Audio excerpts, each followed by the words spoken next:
Hey, welcome back to another episode of the No Comfort Zone. This is Dan Brzezowski, your host. Today we're going to be talking about what's next instead of what's now.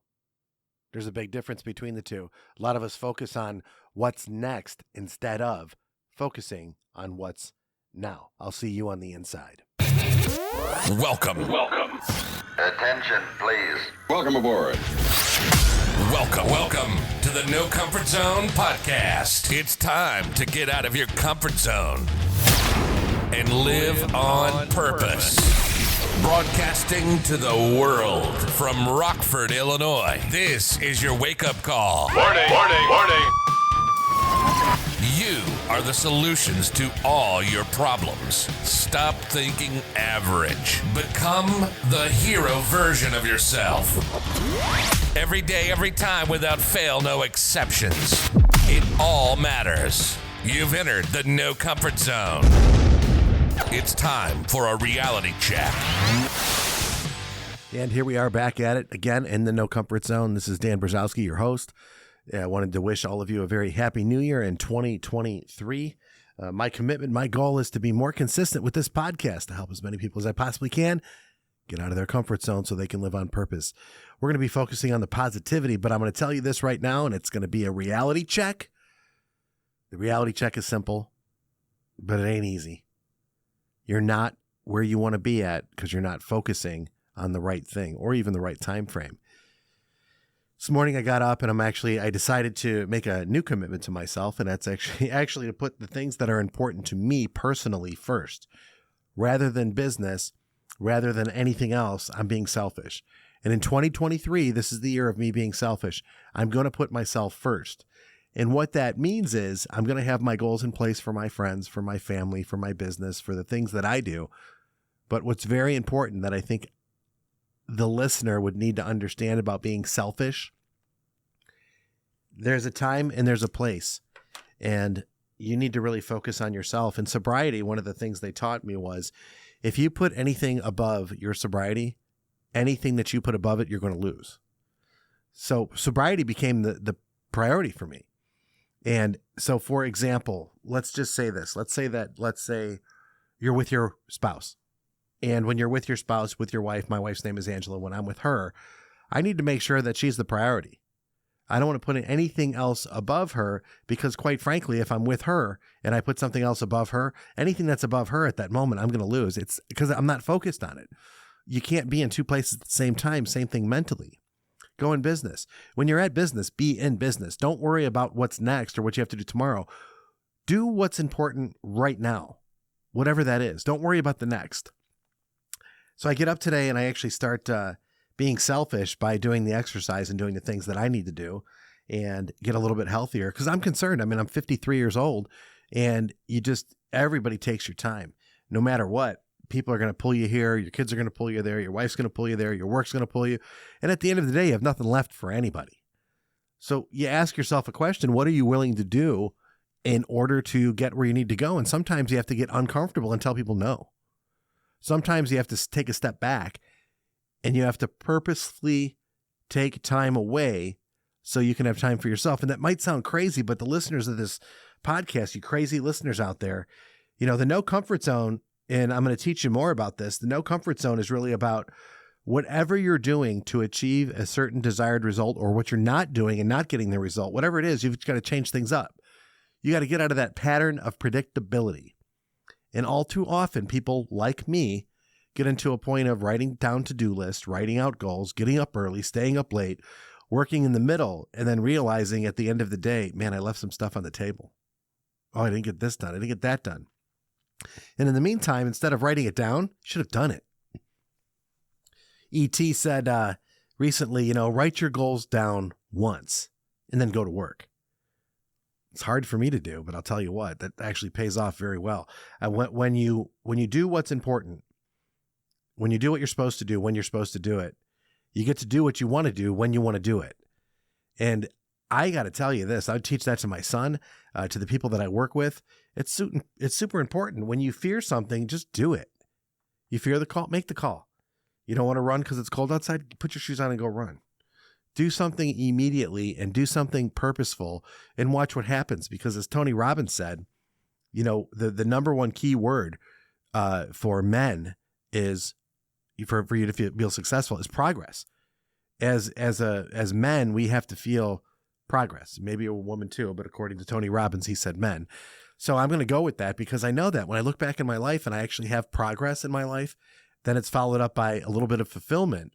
And when I take progress and fulfillment, then I have purpose and I'm accomplishing my goals. And that's what this is about. Is it true or false? Do you think that it's going to be harder this year or is this going to be a better year than last year? It's kind of a double-edged sword because I do believe that it's going to be a better year this year. I think people are going to be more in tune with who they are and where they want to go. And they're going to do some more self-checking this year. I believe that because adversity's here. Things aren't as easy in the retail world as they were before. Things aren't as easy with what's going on in the world. It's just like in the Midwest, it's January, February. It's a cold time right now. Like 67 more days till spring, I think is what it is, or 68. But yeah, I'm looking forward to it because I'm a summer person. I love summer. I love spring. I don't like the winter too much, but yet I choose to live in the Midwest. So I just got to deal with it. And January and February, especially if you work with me, this is the proving ground. This is where it's January, February, we make it tough. We embrace the suck. We look forward to being uncomfortable in January and February. That's more training. That's more uncomfortableness. That's more desire. That's more activities. That's more intention. All this stuff has to happen in January and February because I say that because I already don't like January and February to begin with. I just don't. It's cold. Normally in retail sales, I used to take a long time ago, I used to take the whole month of February off just to take it off and I'd go travel somewhere, go do something. But then I, started my life. I got married and I couldn't do that anymore. It just wasn't realistic. And quite frankly, it wasn't reliable. And it's not really who I am. I'm not the person that's going to take a bunch of time off to go veg somewhere, although I did back in the day. But I think throughout the day, you need to find those minutes and moments for you to take a step back and realize, okay, I'm not going to worry about what tomorrow's going to bring me. That's the no comfort zone. Because you're going to put off, okay, I'm not going to do this today. I'm going to prioritize these 6 things today. I'm going to get these things done. And then tomorrow I can get these 6 things done. At the end of the night, you only got 3 done. So, okay, I'll get 9 things done tomorrow. At least that's the way that I think. And now you're in a position where you find yourself saying, okay, I've got 9 things to do. Shit, I have a to-do list right now from the first of the year that I've already got like 30 things on, and it started out only 6 things per day. Do the math. How many times did I put something off or not get it done? Was I too ambitious? Shit, I was listening to Ed Milet today, and one of the things he says is that 24 hours in a day is all wrong because 300 years ago, maybe it took that much time to get some stuff done, or that was the standard that everyone used. Now with the information age and with the internet and the way business is conducted and the way people communicate via text, email, so even there's so many opportunities and communication points and the ability to have information at the snap of a finger. Click on Google, you've got everything that you need right there. You want to have a meeting, you can instantly connect with everybody to share information and have a conference or a mastermind. What he said is his day starts at 6 and ends at noon. And in those 6 hours, he gets all of his exercise in, his spiritual in, his goals in, he gets his productivity in. And then afternoon until that's day 2. And then he goes into what else he needs to do.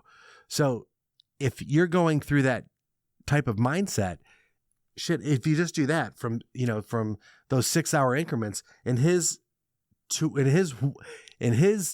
mindset, he's 1 day ahead of everyone, or a half a day ahead